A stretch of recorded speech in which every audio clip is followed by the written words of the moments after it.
My name's Eddie Winners. You're tuned in to the Rock and Roll Coup d'etat. We've got one very special guest on the line. I believe he's calling all the way from Southern California. It's Larry Wilcox. Larry, how you doing? I'm good, Eddie. How you doing? I'm doing great. It is a pleasure to have you on the program. Hey, where's Bodhi at? Bodhi Lane. Right here, Larry. Love to have you on the show, good. man. Love having you here. All right, we are excited. We were just playing the track that you recorded, "Me and My Love," on the air, and Eddie was trying to dance, and it was kind of scary. I was bumping into things, but this track, I'd never heard this track, and I was astonished to see that it was co-written by Carol Bayer Sager. And who went on to marry Burt Bacharach and write a slew of hits. Right off the bat, how did this record come across? How did this get made? Hey, dude! I mean, the hairstylist to the stars, all those kind of people love this music. Carol Bayer Sager. I'm telling you, it is right up my alley. How did I miss it? I know, same here. I mean, today, the only place I can play it, my family won't let me. I have to play it in the bathroom. Is that right? I'm surprised they don't request a live version. Hey, they said, Larry, you should be on The Voice or American Idol. Exactly. Come on. Exactly. It is. I mean, quite a. Just a surprise. I mean, we've been going over, your career, your just a lot of your accomplishments, and it is absolutely just a great list of things of interest that you've done, accomplishments in the acting field, in the tech world. I'm more impressed with what's happened outside of the entertainment world. It is phenomenal. It's just been a part of, and then to slap me in the face with "Me and My Love" on record, I was like, "Is this?" Hey, you know what's funny is Wolfman's Jack. When he was famous, after his day, there was a rack jobber who actually lives in the United Kingdom, and he took that song and we tested it. And this is how ego gets in the way of a person, right? So everyone's telling me, yeah, you should sing a song. You should sing a song. I said, no, I don't really want to sing a song. I mean, let Eric Estrada do that. Right. I don't want to do it, right? And so they said, no, you should. So anyway, I recorded this song, and they tested it, and then they said, you got to start doing radio interviews. I said, okay, so what does that mean? Well, the disc jockeys will call in, you do all these interviews. So I did all these interviews, and they came back. This thing is testing really good. The rack jobbers want you now. You're going to have to go do a concert and do a personal appearance. I said, no way. Wow. Well, what do you sing this thing for then? That's what's going to happen. So, oh, yeah. So let me tell you. So they said, okay, so now your ego is saying, yeah, maybe there's something here, right? And your logical mind saying, you're going to make an ass of yourself. so I just kept going, and then next thing I go to the Bob Hope Christmas special and sing it on there. No so way. Millions of viewers, because there's only 3 networks in those days. Right. Oh, my God. Oh, it was so bad. So I had the rights to look at the edit and approve or disapprove. And, of course, I disapproved. The lip sync that I did looked like some... Buddy had a speaking problem. The wrong song. So that was the end of my singing career, but I put it up on my website at larrywilcox.net just for fun. And it's funny, I actually took the tape transfer the other day and transferred to a DVD for a fan who ordered a copy. Wow. As I'm listening to some of the flat notes, I'm thinking, good thing, dude, you didn't go any further. It was pre-auto tune. Did you record a B-side? What was the B-side of that record? Yeah, the B-side. Let's see, part-time love, I think it is. Part-time love. Yeah, there's a B-side. I'll have to look it up. I think it's Part-Time Love. Oh, man, we got to get a hold of that. I know that it's the Larry Wilcox deep tracks. It is. Yeah. Hey, you know what, Eddie? What's you just that? gave me an idea. Oh, Eddie yes? And Wolfman Jack can release the B-side. Never heard before. You know what? Going straight to number 1 on this week's countdown, I can see this. I would love to see that. You know, oh man, somebody called and asked if they could distribute it, and I said, "Where are you going to distribute it?" And they said, "At Toys R Us for a toilet seat for little kids." Yeah, well, it might be a good marketing tool. I don't know much about marketing, but you never know. It's a 45. It would fit good. A 45, the old 45. Right. Oh man, that is. You know, and vinyl is making a comeback, so there it is. Right. So, Larry, you've. I mean, it is amazing to think that that you've did the record, and that was prior to you getting the role on CHiPs. I mean, that was is such a interesting kind of left turn there. With Bodhi and I were talking about just all of the. If you look back on your life, up until now, you've had just so many different. Just different things of interest that you've done and done well, and it must be a very, your journey through life. It looks to me from the outsider that you're the kind of person who looks at something, a challenge, and goes for it, and you get humbled by it, and then you continue to go. How does that? Led you to now, your reflection on your career. How did you? Were you always like this? Yeah, I think first of all, I was raised in a small community in Wyoming, and I think that I felt like I was raised in a desert. There's just no culture and hardly anything to do, and where boys were men and macho and, drink and fight and play sports and those kind of stupid things that punks do, and including myself. And so I think when I left there, I finally, just wanted to do so many things that I didn't realize were out there. And so, acting, I studied acting with really, really good instructors and coaches, and had lots of great background studying and enjoyed that. And then, music, I've always liked music. I played in a little rock band, but, played is kind of a misrepresentation because I did C, A minor, F, and G. Right. Maybe one or two more chords. And, in those days, 50 of the top songs were written in those chords, so I could get by with that. It's the only chords you need. Exactly. That's right. Louie, Help Me Rhonda, those. Right. And, so, that music, the music thing is still kind of a little fire in me, not as a singer, by the way, but I just love music, and I think that music is everything. And every time I watch a film and I say, imagine if you watch this film with no sound, just the voices, it'd be really boring, but the music just makes the movie. That's amen to that. Music saved my life. And trailers and the movies need music, so there's a part of me that really enjoys music, But then, when you do a show, I had a look that was boy next door. So, I'm being frank about what I am and what I'm not. I think it's important to understand what you're not. And in acting classes, you have a lot of actors that are really handsome or pretty girls, but they're just bad actors. Right. You wonder why they're continuing this. And so I always had really good responses in acting classes, and I seemed to get a lot of roles because I was, 18, 19, 20 years old boy next door. And it was fun, and I didn't really understand that, there's a shelf life for the pair of shoes. So you really need to prepare for the shelf life. And all you are is a product, a pair of shoes. So get over the ego thing. That's just a little lipstick to make you the flavor of the month, and that isn't going to have any longevity. So I think as a result of fear, to answer your original question, I was stimulated by fear, provoked by fear of insecurity in terms of financial wherewithal.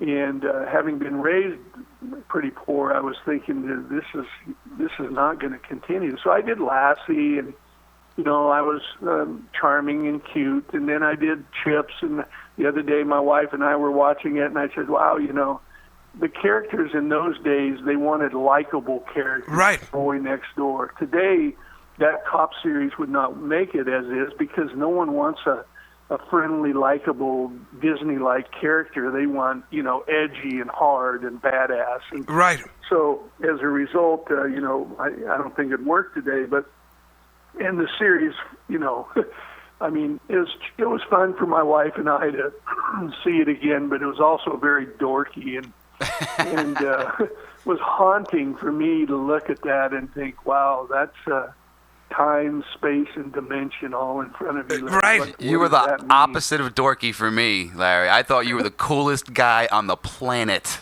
As many people have thought. Yeah. Well, I love that misrepresentation. Bodhi was sharing with us earlier on in the program. Bodhi, and I'm sure you've probably heard this a billion times, but Bodhi actually, he impersonated you when, how old were you, Bodhi? I guess I was about 8 or 9. 8 or 9 for Halloween. It was like one of those mom-made costumes too. She just went out and got like some tan pants and a tan shirt and a couple little brown little trinkets here and there. You know, made a badge out of tinfoil. You know, it sounds great. Yeah. But then I outgrew it the following year and still wanted to wear it. Unfortunately, I was like, "No, I'll be in John Baker again, Mom." She's like, "No, you're not." He did the Malibu episodes of John Baker. There you go. For the next. Well, once in a while, I mean, Bodhi, once in a while, I kind of fall back into it, and my wife at night tells me to put on my Sam Brown and the helmet. And then you just pull her over. Yeah. At least I don't have to put on the brown bag. That's exactly. But you still keep the gloves, I'm sure. Yeah. That is. The gloves and the billy club. Yeah, exactly. You know, it's hard to believe. But, and correct me if I'm wrong, you know, the chips phenomenon, that started 37 years ago. Is that correct? Yeah, a long time ago. It's amazing.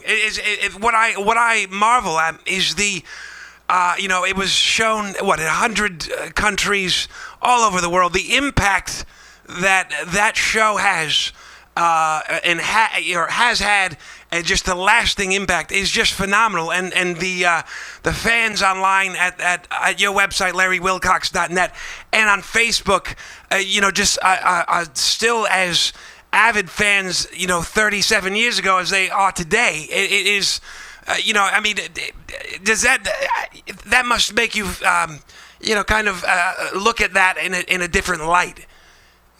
Yeah, I think you know, there's a lady that's helped me with all of this stuff named Sue Walsh, and she's done my website and the fan side, and I write columns and interfaces with chats once in a while with the fans. And yeah, there's really no agenda other than, you know, I think of myself as somebody that I may have been a fan of, and if they were rude to me, how it would have been so, you know, trauma and sad and upsetting as a youth. So what people forget sometimes is these are adults you're talking to, Larry, but you're really talking to their child's psyche. Right. And it's important to talk and hug the child's psyche. So yeah, you know, it's been on for a long time, and as a result of it, you know, it was syndicated in 100 foreign countries. And what was kind of an interesting fate was that Turner bought MGM and then decided not to buy MGM and ended up buying just the library, which is all they wanted in the first place. Right. Very astute of them. And then as a result, they reran Chips for 20-some years. So we got what sometimes actors are upset that they started in a series that they didn't really get to express their dramatic talent and their artistry, right? Well, not me. It was branding. You know, you got enormous branding, millions and millions of dollars of branding. So my theory is, okay, you're not going to be a movie star anymore, Larry, so get over that. You know, Robert Downey Jr. would have had a hard time doing Chips. Right. So, you know, and he's one of my favorite actors, so I mean that respectfully. But I think the important thing is that it's important now to take that branding, if you will, and, you know, do things like I help with policemen who are killed in the line of duty. And, you know, I think that policemen sometimes, you know, there are some bad, heavy cops that have a negative opinion and do negative things, but the majority of them are really great guys. And so I try to do things for them. You know, as a veteran from Vietnam and the Marine Corps, you know, obviously I have a special place in my heart for veterans and post-traumatic stress disorder. And so we do Welcome Home Troops, or BringTroopsHome.org. And BringTroopsHome.org is a really neat organization where they welcome home families and veterans, because veterans sometimes come home different than when they left, right. obviously. and males, frontal cortex doesn't mature till they're 25. So now you have a new blueprint on their brain after all the trauma and war that they've been exposed to. So it's a touchy issue to help reunite the families with their son or daughter. And notwithstanding, we always try to help and defend and educate people about women of war who are victims of rape. Right. And all the assaults that happen to women that get swept under the rugs in the military because of the culture. So, I think that's really, without pounding my chest, that's really what I'm grateful is that I can give, a little bit, and I don't need to run around and do publicity about it. Sure. I just need to do it. That's awesome. So it's a good thing, and I'm very, very grateful for CHiPs and all the years it's been on, and I hope that I perpetuate, some goodness and some love and care and hope for somebody that doesn't have hope and faith anymore. When I've listened to interviews with you, since CHiPs, it seems that you've got a very the entertainment industry, it's just like war. It does a lot to the psyche, and it affects, the ego is involved, and the just the chasing of fame. And you've always seemed to have such a well-rounded kind of perspective as to what CHiPs was as a tool of publicity and promotion and as a job, but also, being able to separate yourself from the show and move forward. And what the best, I guess, evidence of that is when reading the posts that you do on your website. There's some of the most, articulate, heartfelt, honest postings that and I mean this in the best way. You wouldn't expect that from somebody who's maybe had the career and the level of fame and exposure that you've had, and that to me is a very telling and very just a great thing. And before I get done complimenting you, I wanted to bring up one of the posts that really knocked me out was the one that you did, the Brave New America. It is a I read it and I reread it, and it was a great post. And very thought-provoking, and it was basically a take on, and correct me if I'm wrong, looking at the world now through the eyes of Huxley's Brave New World book and comparing. And right. I wanted to ask you, what, after you wrote that, what was the reaction, I guess, from your audience and from your fans after posting something that's such a thought-provoking and maybe even very serious kind of a topic? Well, it was mixed. Thank you for asking. I mean, I think sometimes, your demographic and your psychographic of your reader is important, but I try not to write like that. I try to write what's in my heart, and if it appeals to the demographic or psychographic, great. If it doesn't, I'm not marketing anything. I'm just sharing a perspective, and I have to remember that I'm one humble perspective. But it just seems like the whole, espionage, NSA, Snowden, Huxley's point of view, my point of view in terms of the infringement of rights and the loss of rights, and is a really, really scary, horrifying environment. And so when I wrote that, the response was, some people thought it was intellectually very provocative and enjoyed it, and wanted to talk about it, and wanted to talk about encryption and some other things. Right. And, others really want. And it's funny, the FBI interview on 60 Minutes last night was really about this same subject matter. And don't open attachments when they come in your email if you don't know the person, because now that person's in your computer and your bank accounts. Right. And so on, and passwords, so you have to be careful. So, I think this distrusting ghost that is on our shoulder, whether it's labeled ISIS or Al Qaeda or whatever it is the label of the day, is a lot scarier today because it's not quite tangible. And so when you walk out your front door, you still sense it. Where when I walked out my front door, I just wanted to know if the paper boy came. Right. And so the whole world has changed with respect to that. And others felt it was dark, and they said, wow, this is a really dark article, and doesn't seem like you and negative. And I said, well, there's positives and negatives in everyone's life, including and not limited to mine. And I think it's important that you address those, all of them, positives and negatives, and then try to grow from them. And the issues in all of our lives are, that we're just human beings. You got to get over this judgmental thing where we're judging everyone, and we have to find a way to be compatible. And as I said to someone, why do you want to have that little fight with that person and argue with them? Just take the high road and be positive. And if they want to take the low road, then you just remove them from your circle. But we don't need any more confrontations in the world, in life. So it's a scary time, and I'm really worried personally that the erosion is now on a very slippery slope in terms of our freedoms, and I just I don't know what the future world's going to be. I worry about the youth of America. Right. If they have hope and faith for the future. So sorry to indulge you with all that. No, that's well said. Well said, sir. That is exactly that was my plan from the get-go. Larry, another topic that is kind of dovetails into that question is when we talk about security and we talk about the internet security. Things of identity being stolen and the NSA, things of that nature. It makes me also ask. I want to ask about you've outside of the world of entertainment.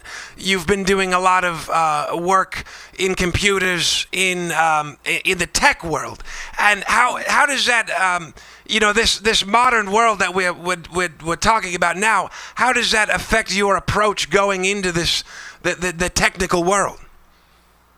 Well, it's conflicted, no doubt. It's interesting. I have to think about it, which is the first step in terms of some help, is that you can't wallow in denial. Sure. So it's a tendency of all of ours, especially when greed is the superseding thought of the day. So as capitalists, we're always raised, well, what if they paid you this, would you do it? Now we know you're a whore, what's your price? So it's the same dilemma that all of us have. And, there's an argument on both sides. I used to have some good Jewish friends who said, Larry, quit being a goyim, you take the money and run, But I think in some cases they're correct, some cases not. So to answer your question, I've focused on really three things as we speak, actually four, but one is our Nutrisquirt, which is a vitamin that we squirt instead of taking pills. I won't bore you with all the details right now, but it's Nutrisquirt.com. And then two is that we have these turbine technologies. I'm just going to give you the bullets and then come to your answer. Go for it. And the turbines are, we take the flow of water in an 18-inch pipe or larger in a city. We produce 50 megawatts per hour of energy for the city, so we can give city energy at a 50% discount from their flow of existing water. And we give up to 5 times more energy efficiency than wind or solar. So my question to the politicians is, what the hell are you building wind all over the horizon of our country, and building solar, like that solar plant in Las Vegas, when you can produce more efficient energy with existing technology from major manufacturers, including and not limited to our patents today, and our footprint, our carbon footprint's 400 square feet, yours is miles. So right. I don't get the comparative matrix. It doesn't work. Well, it's always the same. It's a doubting Thomas mentality. So you have to get one out there working before anyone believes you, and then you have to bar the doors. So that's the second one. Then we have Enabledware, and Enabledware is a digital distribution software. We digitally distribute content, any kind of content, audio, video, stills, PowerPoint, Word, MPEG, JPEG, we don't care. We distribute any protocol to optimize it and distribute it to any device in the world, whether it's your smartphone or your kiosk or your digital sign in your city or TV or social media in 57 languages. So wow, that's a really neat product, and we're now putting together an educational platform where schools will be able to, if you live in Qatar, we could have you go to Berkeley and get a certificate for one of their classes, et cetera, et cetera. So that's an exciting venture. And then of course, we have a new, really, really interesting where we have an atomic fusion capability with metals. So any metal on the periodic table, we can take that metal and improve it with respect to corrosion, because all metals experience corrosion from air or water or whatever the corrosive may be, oil, right, gas, whatever. And we, by this really unique method of almost creating a hybrid metal of its own element, if you will, our own elemental chart of atomic fusion, we can make a metal, have an extended life cycle, like in airplanes, the turbine jet engines have 3,000 hours, or we can extend that by an order of magnitude multiple times. So that saves the airplane manufacturer like Boeing or whoever millions and millions and millions of dollars. Right. So those are the things we're focused on. But Wow. I think that all of these, I forgot your question, by the way. What was the question? It doesn't matter. Keep talking. That's just, you're saying such awesome things. I just want to thank you from the bottom of my heart. Seriously, this is awesome. Initially, we were talking about the technologies that you've gotten into and the security prior to that. Oh, yeah. But I mean, just going down the list of the things that. But let me answer your question. Go for it. I apologize. I got off on a tangent, but so security is an issue, and here's in technology, as you asked, how does it, impact any of my decisions with this stuff? So, for example, guys came to me, and they have this new capture technology where I can photograph you, and or let's say you wear sunglasses, a hat, have a beard, and all I can see is a little bit of your cheekbone. With that 1 inch that I photographed you, I can now identify you with facial recognition technology. Right. That's all I need is that 1 inch. So when they were looking for that guy, the jihadist that was beheading people, I knew that it was not a big deal. They'll find him very quickly. Right. And so with that software, which is now available to the public, we were going to take that software and use it for advertising and marketing, where what we found is, they do in advertising, they do what are called studies to see what demographic and psychographic and how they respond to a new product. And based on that response, then they choreograph or architect their advertising to that. And so imagine, and they spend hundreds of millions of dollars on that, in product analysis and so on, like right. Procter & Gamble. So if you went to them and said, look, you have a $300 million budget for this, what if we could reduce that by 50% and increase your efficiency quotient by Y%? Would you be interested? Well, of course they're interested. So this camera, 3D capability camera, does analysis of I forgot how many, but I think 17 facial muscles in your face. Wow. And will tell you your emotional response to an ad. Wow. So it sounds really interesting. So you say, wow, that's a major moneymaker. So you could tell whether someone walks by a sign and likes the lady's shoes or her purse. Sure. That's correct. So interesting and so scary at the same time. Misuse of that technology. Exactly, yeah. So I didn't really pursue it because I started getting paranoid that here I am. I'm really paranoid about losing our liberties anyway. And sure. This is an addition. A contribution, if you will. Yeah, and so. But like you just said, though, I think it's a matter of using these technologies for the betterment, of society and for Right. You know what I mean? I think that's the point here, right? Is that these technologies are very useful. They can be used in a lot of positive ways, but unfortunately, once the wrong hands get a hold of them, it's not often used for something positive. The original intent. I think that, when you look at the common denominators or the cornerstones of man's life, you see, food and health and water and energy.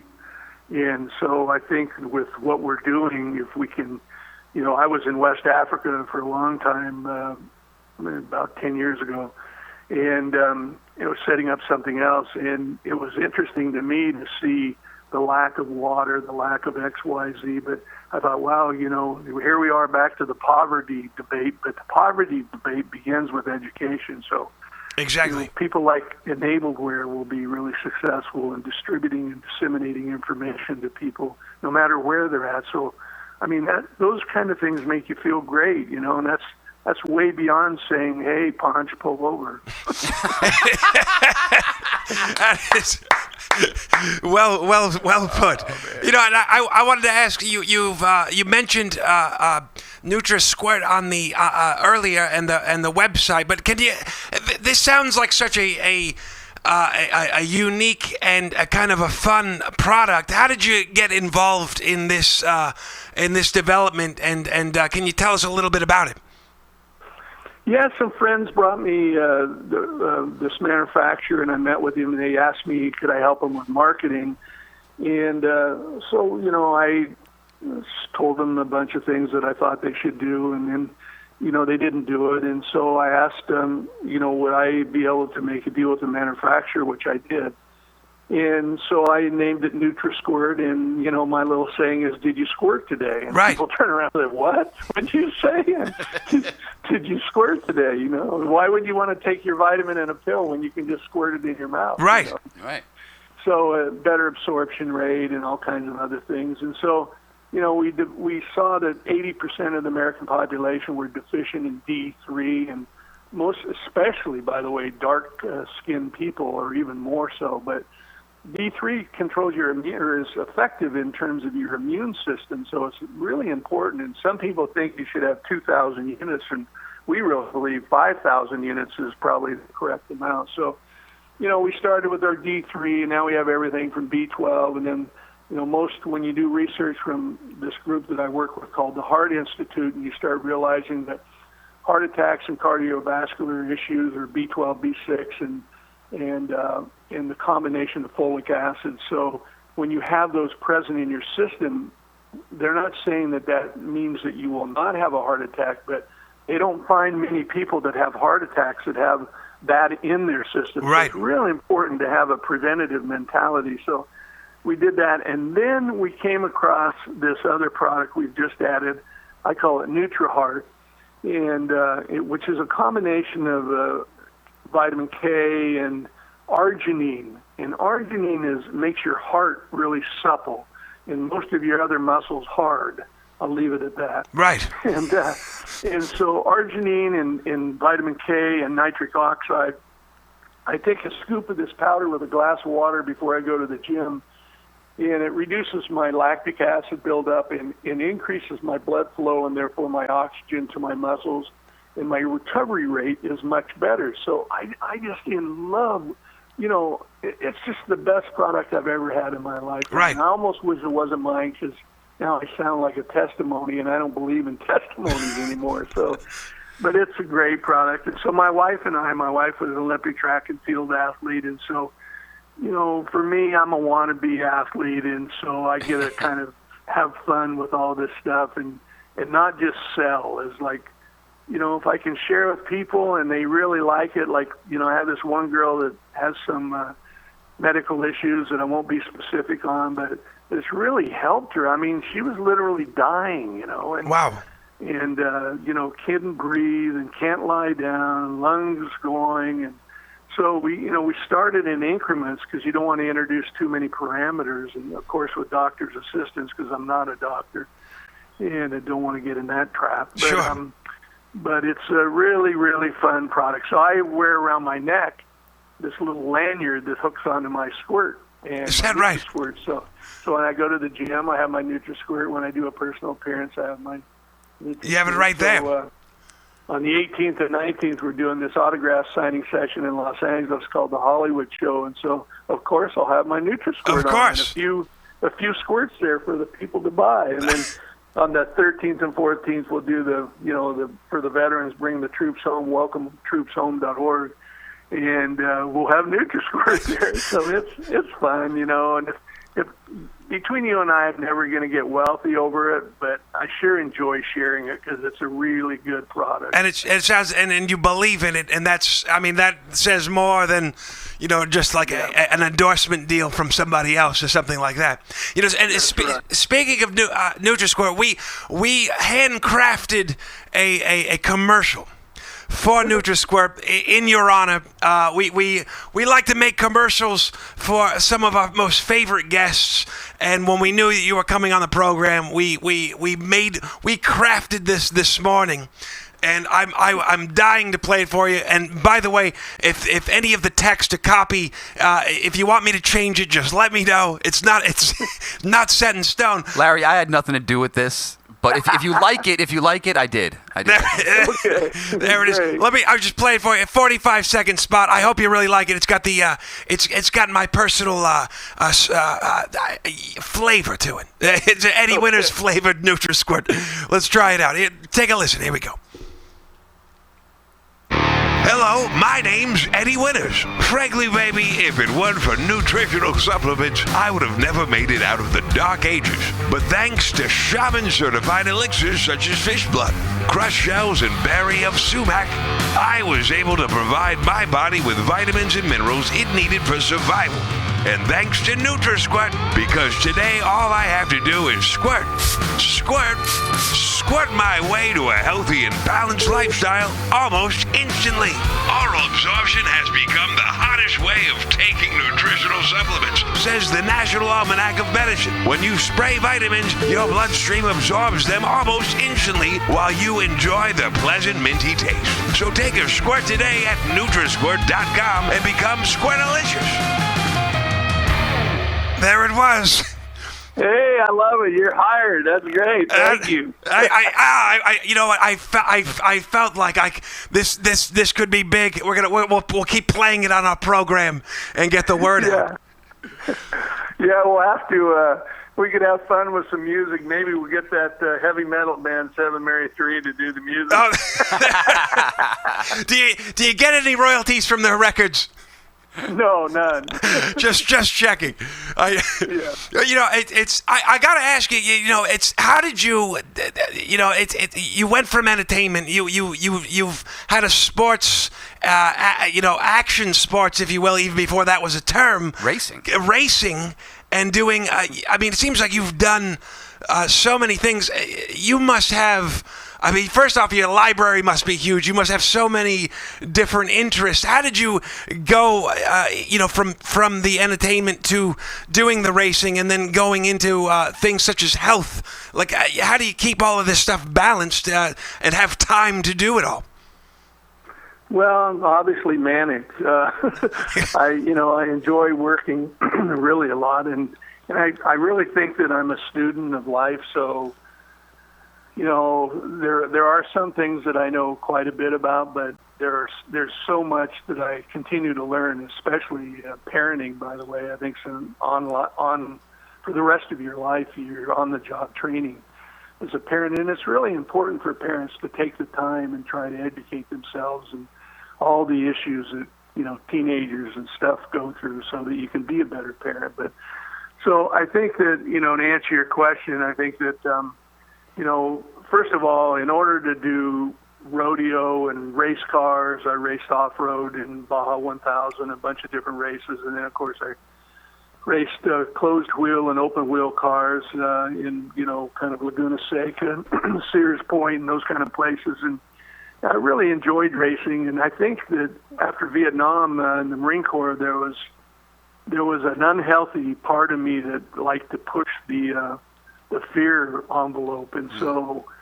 I don't know why, but it was kind of exciting to be on the edge of the envelope. So right.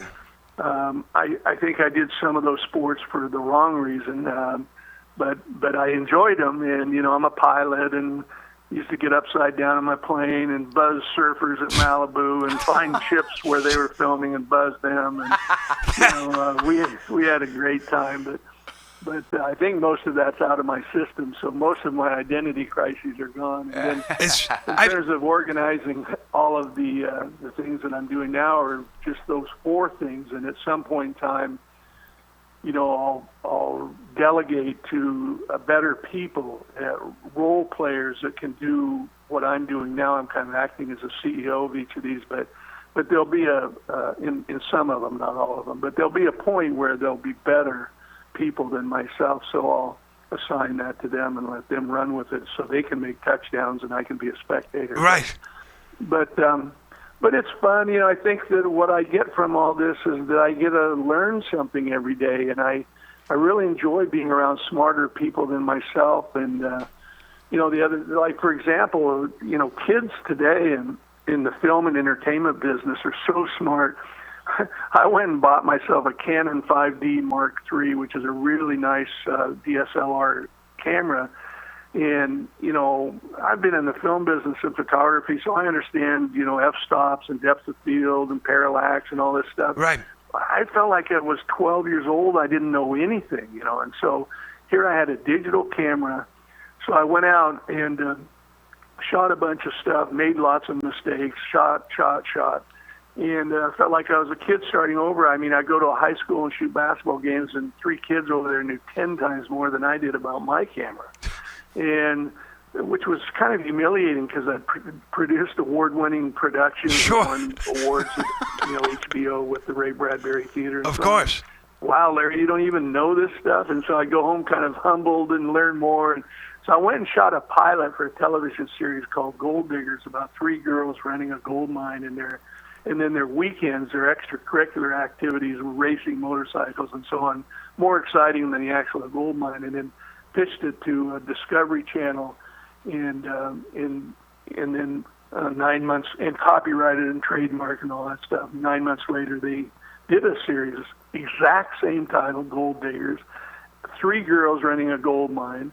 And the only thing they changed was they did it in Alaska instead of the Mojave where I did it. Wow. And I'm thinking, wow, this is a lawsuit, Of course. But it's just the problem, I think, with what I have with the entertainment business is that the lack of integrity. And, I've had some recent experiences with people I won't even mention because I don't want to start a feud contest, right. a network. And it's just like, wow, why don't people reason from principle? And instead of wallowing in the misery of that, I usually end up getting back into technology because intellectually it's challenging. I get to learn a lot, and at the proper time I hand off. And yes, there are problems in all businesses, but man, the temperature gauge for the lack of integrity and whores in the film business is high. Oh, yes. I can imagine. I mean, is there anything? I mean, after Chips and you continued to show up on a lot of big hit shows, and at some point, were you just you felt this change kind of taking over the course of a few years? Setting in, you're looking at the entertainment industry with, this perspective. Is there any desire to want to pursue any of that? I mean, or is that desire kind of subsided with your interests now? No, I think since I have one of my cornerstones in my life is obviously the entertainment business. So. Do I want to, be Robert Downey Jr.? No. No. Do you want to take that path and try a comeback? No. The statistics of an older guy in a film are slim to nothing. So why would you want to do that? Sure. And so what's your reality? Well, that's not a reality. So your reality is producing and distributing. So with Enabledware, I could distribute. So I have some productions with some virtuosos, guys like Sandy Calora, who is really a master sculptor and artist who made everything, worked on Jurassic Park to, his latest thing about Batman. So, guys like him are really gems that have unfortunately hung around the business for 20, 30 years and have done everything, but just for whatever reason weren't the flavor of the month. And the planets weren't aligned. So my hope is to help them. Right. And to give him, his budget of $1 million or $2 million or $3 million to do his film, because I know it'll look like he spent 10 or 20 on it. Right. So in respect to the entertainment business, there is a part of me that I think through financing and making funding available, and not the standard old crowdfunding, which I'm not a big fan of, that's, go to traditional investors and put funding together for guys like him that are truly winners and just need to get in the race. And the studio has a tendency to find whoever the flavor of the month is, and then they, a lot of guys get discarded. Even Robert Downey Jr. said in his article that, the planets align for him. I mean, right. He often wondered, what if they didn't? And there are 100, or many, I should say, hundreds is an exaggeration, but there are many equally talented people out there that did not get the right break or the right role. I'm not upset. In my case, I got to say, come on, Lassie, and come on, Punch, 10-4. Right. But so you really, did you prostitute yourself, Larry, in that television series? No, not really. That, if you look at my face and what I look like, that's probably the right role for me. Sure. And I wouldn't have been very good in, something that Robert Downey Jr. has done. But and I'm only using him as an analogy, but. So, I think that all of this, has come full circle, and the next 10 years of my life, hopefully I'll be exciting. And my goal is to I got a leg up in life from this film business. I'm very grateful to the fans and the people that continue to want to talk or enjoy discussion. And sometimes most of the time I learn more from them, but I get, if I make enough capital from these ventures that I'm doing now, then my family can go on and be successful, and that's really my goal. So. Right. And just to bring it back home, talking about chips, you guys celebrated the 2 years ago the 35th anniversary, and you had a cast reunion.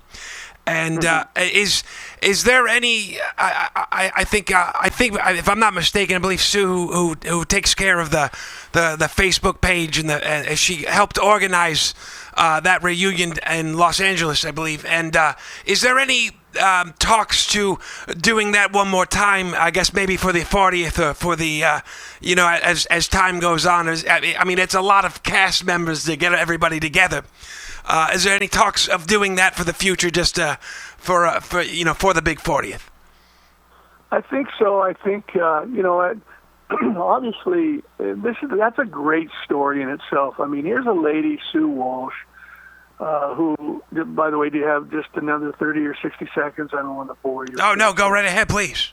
But indulgently, I met Sue Walsh as a fan once when we were doing a premiere in New York, and she was there, and respectfully was very humble and teary-eyed and shaking, and I could tell that she was overcome with stage fright when I went up to sign her autograph and stuff, and it was both a sensitive and sad moment for me, seeing that fright in her eyes and so on, and yet also joy, of course.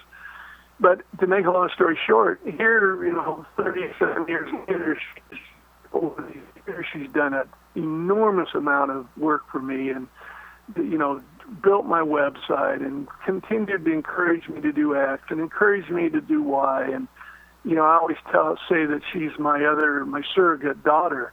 But in a way, she was my surrogate mother, Right. But she really has been very generous, and she took her own money. And this is not a wealthy human being. Sue and Mike Walsh are, salt of the earth, and it took her own savings and their own money and put on the Chips reunion, invited all the cast members and to come and participate and have closure. And it was on one level, it was a wonderful event. I mean, she put on a dinner for everyone, wow. Paid for their in a really nice room in the hotel with really great food, and then rented all this equipment and lights and cameras and speakers, and had Cy Shermack, the producer, there, and the cast, and most of the egos were all gone now, so everyone talked really friendly and had just great memories, and it was a love fest, and we all left with melancholy and closure, and it was just a great event. And we asked Eric Estrada to come, but he didn't come. And, I called him and he wouldn't return calls. And his agent said he's trying to change his career and not be remembered from CHiPs. And so I don't know what the story was with him. But, right. But other than Eric, not being there, which I wish he would have, and I don't have any hard feelings. It is what it is. People make choices, sometimes good, sometimes bad. And I've made my own bad. I'm not judging. But it would have been great for him to be there. But I think in the future, if Sue does it, it's up to her. I hope she does at some point in time, because she just does a very, very personal event. And people flew in from all over the world. It just blew my mind. I bet. People flew from Italy and Australia. Spent thousands of dollars to bring 4 members of their family from Australia to get an autograph and picture with the cast from CHiPs. So, there were, I don't know, a few hundred people there, all paid their little amounts, and spent the evening standing by Brody and Lou Saunders and, all the different, Robert Pine, Link, and all. And Brianne Leary flew in from Europe and England, where she lives now, Devon, England, and she was beautiful and charismatic. She was one of the girls on the CHiPs at the beginning, and so, it was just a great time. And so, will Sue do another one to answer your question? I don't know. I hope so. It was really a neat event. So, I'm sure she'll keep everyone posted on the website. Right. There's also on YouTube. There's some great video footage for those who've not had a chance to look at it. It's just great to hear everybody, from that time talking about the show, and just to see, you used the word closure as a way to describe it. What, if you could, what was there? Something left in the air that needed to be, I guess, put to rest. That event basically helped with. I think so. If you take an ensemble cast and tell them they're not an ensemble cast, there's only one star, then that causes certain problems. So you can't have a king of the mountain in an ensemble cast. It's like a basketball team. Sometimes the strong forward only gets 6 points, and you say he's not that good because Kobe gets 30 points. Bull. Right. The strong forward has a different role. He's not the shooting guard. And so everyone in the cast had similar roles, and I've often felt like the things that weren't stated were the pain. Remember I said it's fate, or where you end up and what happens, like Robert Downey Jr. talked about his career. Where, think of actors. I ended up starring and co-starring in CHiPs, and why did I get a co-star in it? Why didn't Robert Pine get a star in it? Right. Or somebody else? Because were you more talented than they were, Larry, or less? Probably less. So, who knows? So I felt like that event allowed people to hug each other and be vulnerable and show humility. Like, I felt a special time that, Larry, when they ask questions, you don't need to hog the stage so all the fans can hear your answers. Make sure that everyone has the time to express, because they all have an enormous amount of pride and passion with what each of them contributed. And they each contributed a lot that really didn't get to be on the advertising page, and maybe they didn't get the credit at the beginning of the television series. So, yes, there were those issues, and there were issues with Brianne leaving the show, and there's a special place in my heart for her. Randy Oakes, there's a special place in my heart always for her, and, the things that she's gone through in her life, and even Eric, there's a special place in my heart for Eric. Of course, because I think he, Eric, don't label Eric. Eric is a product of his environment, and he's struggling to be, successful and happy in his life. So give him a helping hand and move on, and hopefully he'll give you a helping hand. But if he isn't, quit sulking in the corner. Right. So there were a lot of things. I think, the producer, Cy Shermack, I left the show after 5 years, and they had 20 episodes more, and then it was canceled. And So, there was a part of me that when I was younger felt like Cy Shermack was not fair to me in some ways. Right. And so, felt like the abandoned child. And that abandoned child psyche is always a problem because it harbors anger, And so when I saw him and when I got to talk, it was really important for me to say that, the television show was a producer's medium. It wasn't an actor's medium. Of course. And the actors sometimes got mixed up that they thought they were the stars, but in fact, the star was really Cy Shermack. And his production quality and his ability to freeze frame when we looked handsome instead of dorky. Right. Him, there are many times that he could have cut to a different shot. Who's that idiot starring in this show? Right. And so people forget that he made us, he marketed us, he helped with the stories and so on. And it wasn't Gone with the Wind, but he did a really good job. So it wasn't the Bob Hope special either. That's right. Right. So, I didn't have to sing on that show, Chip, so I had a good time, But I know The Voice, after this interview, I'm supposed to do a interview with The Voice because I know they want to have some celebrities sing on that show. Yeah, I bet you someone was listening to that program, I bet. But yeah, Blake needs me. I'm telling you. You never know. Someone might be doing that song next week. I mean, you said you couldn't do the roles of Robert Downey Jr., but I think you could easily be Iron Man. Easily. I think so. Yeah, well, I wish I was Iron Man. That would have been fun in those days. Oh, yes. Well, in the present time, I'll go with Adam Levine and Blake. I think I could be an older Kenny Chesney. Sure, I can see it. You put the hat on and just go out there. I can see it. Well, Larry, I don't want to keep up, take up any more of your time. I want to thank you so much for spending this time with us on the program. Thank you very much, Larry. And